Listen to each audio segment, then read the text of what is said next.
नाथ, अब जब बालक गृहपति की तपस्या अंतिम चरण में है और उसके जीवन के भी कुछ ही पहर शेष हैं, तो देवराज इंद्र कहीं बालक गृहपति की तपस्या में कोई व्यवधान उत्पन्न करने के लिए तो वहां प्रकट नहीं हुए हैं ना?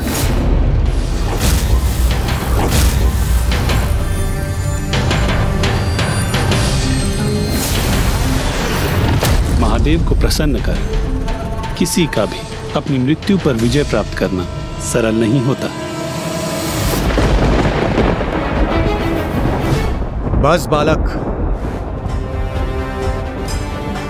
तुम्हें इतना श्रम करने की कोई आवश्यकता नहीं। ओम नमः शिवाय। तुम्हारी तपस्या पूर्ण हुई। मैं देवराज इंद्र स्वयं तुम्हारे समक्ष प्रस्तुत हूं। ओम नमः शिवाय।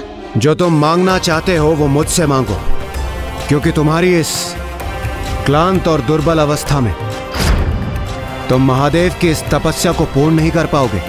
प्रणाम देवराज इंद्र।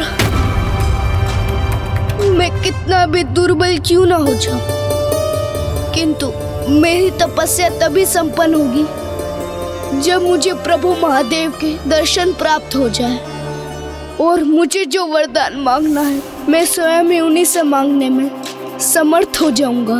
एक बार पुनः विचार कर लो बालक, क्योंकि मेरे अनुसार जो तुम कर रहे हो वो बहुत बड़ी भूल है।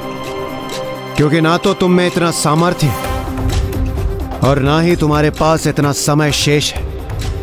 आज सूर्यास्त के साथ जैसे ही तुम्हारी 13 वर्ष की आयु पूर्ण होगी, तुम्हें अग्निदेव द्वारा दिए गए श्राप के अनुसार उनके प्रभाव से मृत्यु के मुख में प्रवेश करना ही होगा। तुम कितना भी प्रयास कर लो बालक, किंतु मेरे श्राप से मुक्त होना इतना सरल नहीं।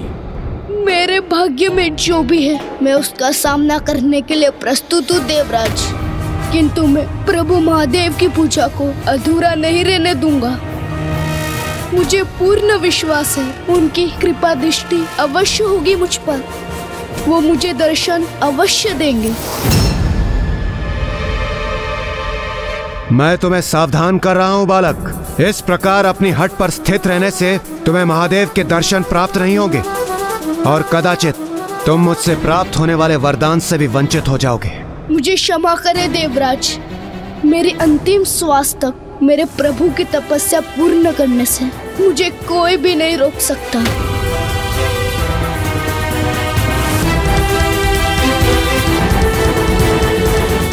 ओम नमः शिवाय। रुक जाओ बालक।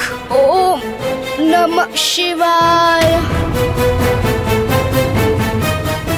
इस प्रकार मुझे पृष्ठ दिखाकर मेरा अपमान करने का दुस्साहस मत करना। मैं तुम्हें अंतिम चेतावनी दे रहा हूं, अन्यथा अपनी उद्दंडता का परिणाम भुगतने के लिए तैयार हो जाओ। ओम नमः शिवाय। ओम नमः शिवाय। ओम नमः शिवाय।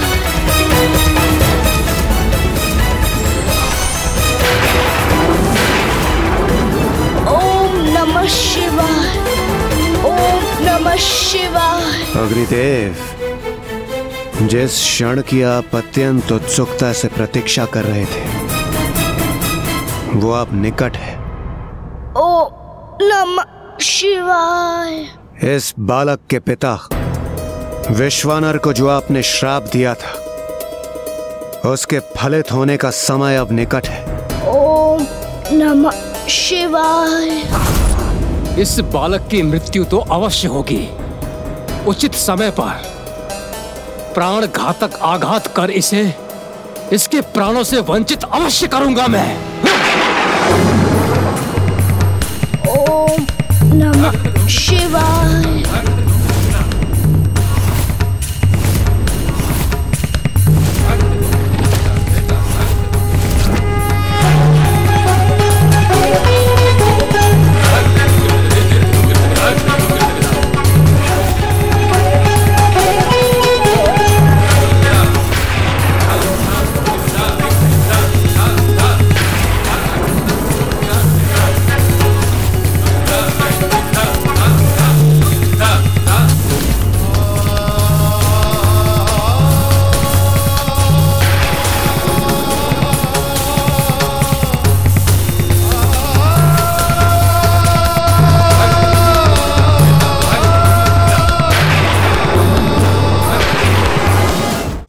उचित है।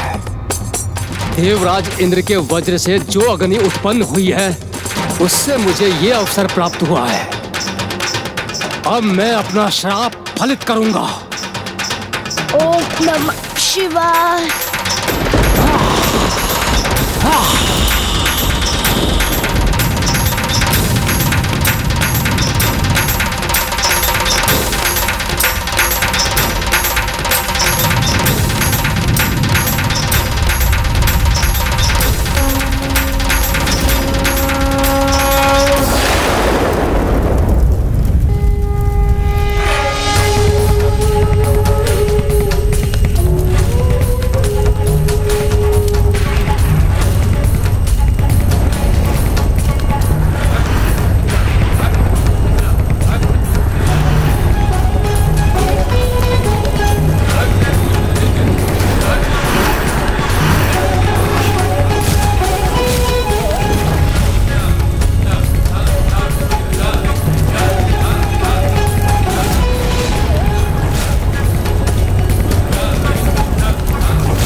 नमः शिवाय। अग्नि का अनिष्टकारी प्रकोप क्यों बढ़ता जा रहा है स्वामी? प्रभु महादेव बालक गृहपति को दर्शन क्यों नहीं दे रहे? क्यों उसकी रक्षा करने नहीं आ रहे? मैंने तो आपसे पूर्व में ही कहा था ना देवी कि मृत्यु पर विजय प्राप्त करना सरल नहीं होता, एवं किसी के श्राप से मिली मृत्यु को टाल पाना तो असंभव के समान है। ओम नमः शिवाय।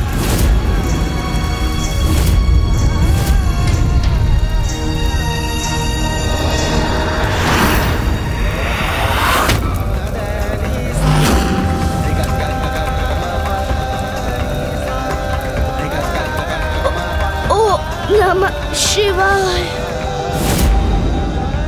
प्रभु, ये कैसी परीक्षा ले रहे हैं आप बालक गृहपति की? अविलंब किए बिना उसकी रक्षा कीजिए, अन्यथा उसका जीवन संकट में पड़ जाएगा। प्रभु,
ये क्या, मेरी अग्नि शांत व शिथिल कैसे पड़ गई? अद्भुत प्रतीत होता है बालक गृहपति की भक्ति के परिणाम स्वरूप अग्नि तत्व भी अपने स्वाभाविक आचरण के विरुद्ध जाने पर विवश है। जिस अग्नि का स्वभाव होता है अपने ताप से भस्म करना, वही बालक को शीतलता प्रदान कर रहा है।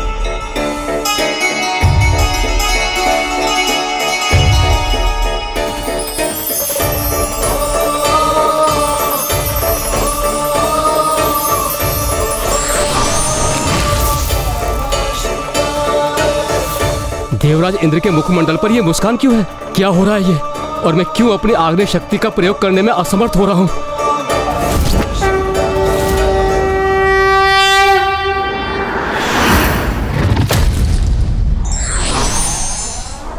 एक दूसरे से परस्पर वैचारिक संबंध रखने से कई समस्याओं का निदान समय रहते ही किया जा सकता है। ओम नमः शिवाय। ओम नमः शिवाय। ओम नमः शिवाय। ये कैसी शीतलता का प्रभाव हो रहा है मुझ पर? मेरी उष्णता, मेरा ताप जैसे छिन गया हो मुझसे। ओम नमः शिवाय। ओम नमः शिवाय।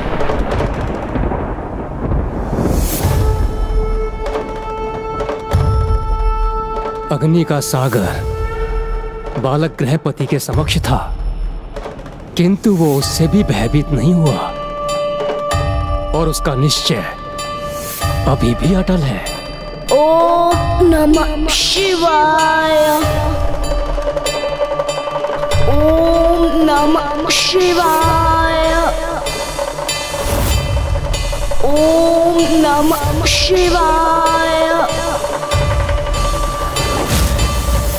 ओम नमः शिवाय। ओम नमः शिवाय।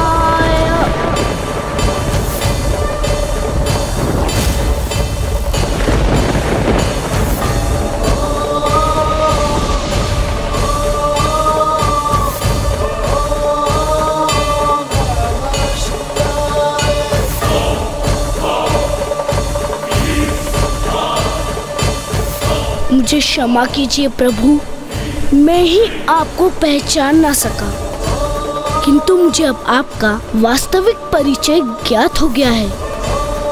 आप तो और कोई नहीं, स्वयं मेरे प्रभु महादेव है।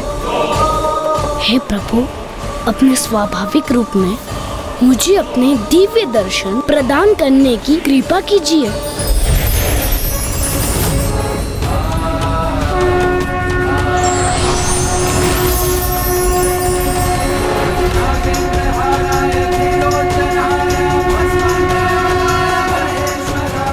अर्थात प्रभु तो पूर्व में ही वहां पहुंचकर अपने भक्त की परीक्षा ले रहे थे।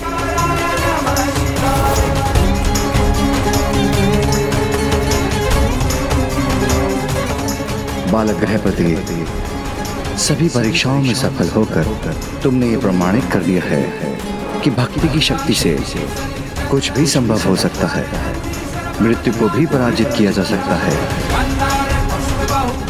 हाँ बालक गृहपति, तुमने अपनी भक्ति की शक्ति से मृत्यु को भी परास्त कर दिया। मैं तुम्हें अभयदान देता हूँ और घोषणा करता हूँ, अग्निदेव के श्राप के कारण तुम्हारी मृत्यु नहीं होगी।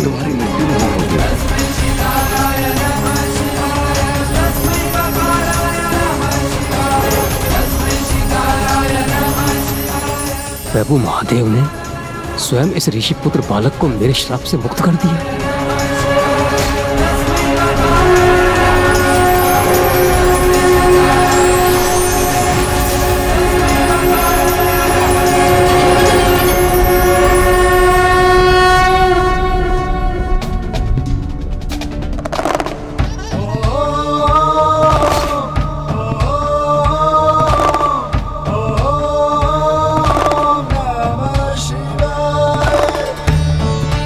तुम्हारे उदाहरण से संसार में सफलतापूर्वक जीवन बिताने का एक नवीन नियम स्थापित होगा कि प्रबल इच्छा शक्ति से और निष्ठा एवं श्रद्धा से प्रयास कर समस्त बाधाओं को दूर किया जा सकता है और किसी भी कार्य में सफलता प्राप्त की जा सकती है।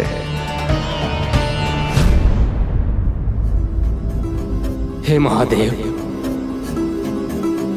आपने मेरे श्राप से इस बालक को तो मुक्त कर दिया, किंतु अब मेरी गति क्या होगी? क्योंकि अब ताप के स्थान पर मैं शीतलता का विस्तार कर रहा हूं। इस प्रकार तो मेरा अस्तित्व ही मिट गया प्रभु। यह तो मेरा अंत का ही सूचक है, किंतु मेरा ऐसा क्या दोष था जिससे मुझे इतना कठोर दंड प्राप्त हो रहा है? और बालक गृहपति के पिता का क्या दोष था अग्निदेव, जिसको आपने श्रापित किया? हे अग्निदेव, मेरा तो एकमात्र आशय था कि मैं उस बालक और ग्राम को अनिष्ट से सुरक्षित रख सकूं। इसलिए मैं अपना धर्म निभाकर पुण्य कर्म कर रहा था। एक निर्दोष निर्भीक शिशु की रक्षा करने का ही तो धर्म निभाया था उन्होंने।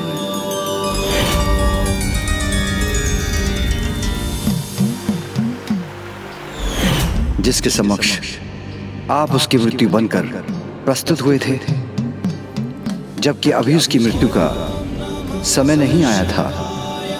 और बालक गृहपति का क्या दोष था अग्निदेव, जिसकी मृत्यु आपने उसके जन्म के पूर्व ही निर्धारित कर दी?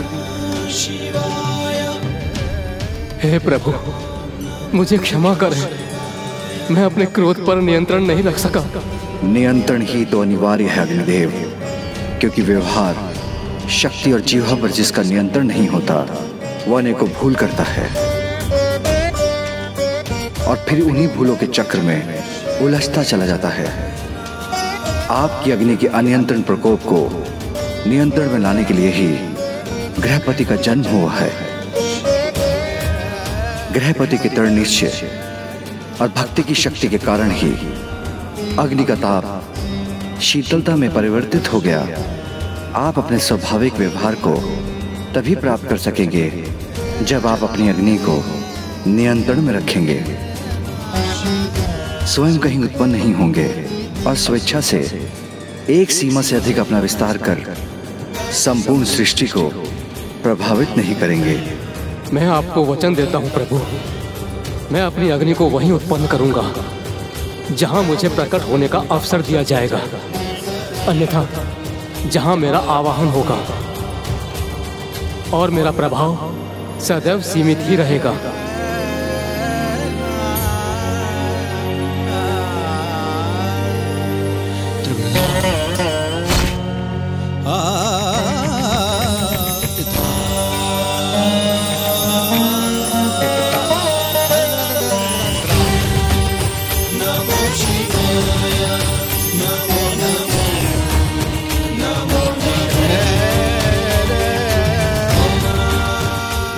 प्रभु, आपका कोटि कोटि धन्यवाद प्रभु, आपका कोटि कोटि धन्यवाद।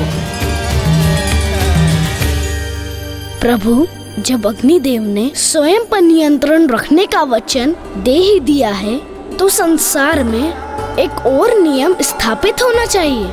अग्नि के प्रति सबको सदा सचेत रहना चाहिए। अग्नि के उपयोग के उपरांत उसे अवश्य बुझाना चाहिए। आनंद और व्यसन के लिए अग्नि का उपयोग कभी नहीं होना चाहिए। तुमने सर्वथा उचित कहा बालक गृहपति।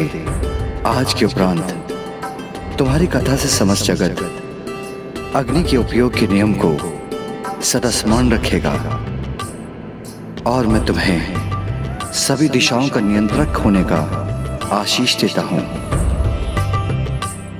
कि तुम अग्नि को किसी भी दिशा में आवश्यकता से अधिक बढ़ने से रोकोगे और जिस पार्थिव शिवलिंग का तुमने निर्माण किया है वह अग्नेश्वर लिंग के नाम से प्रतिष्ठित है। अग्नेश्वर लिंग के नाम से प्रतिष्ठित है। वह अग्नेश्वर लिंग के नाम से प्रतिष्ठित है।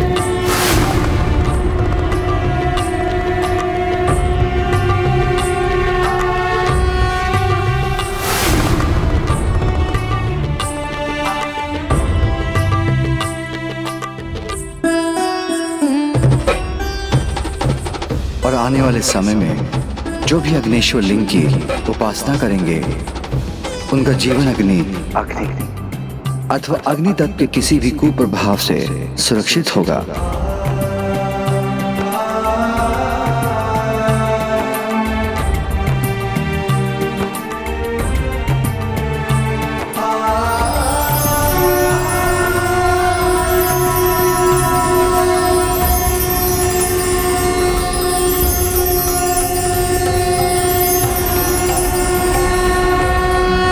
प्रभु गृहपति की जय, प्रभु गृहपति की जय, प्रभु गृहपति की जय।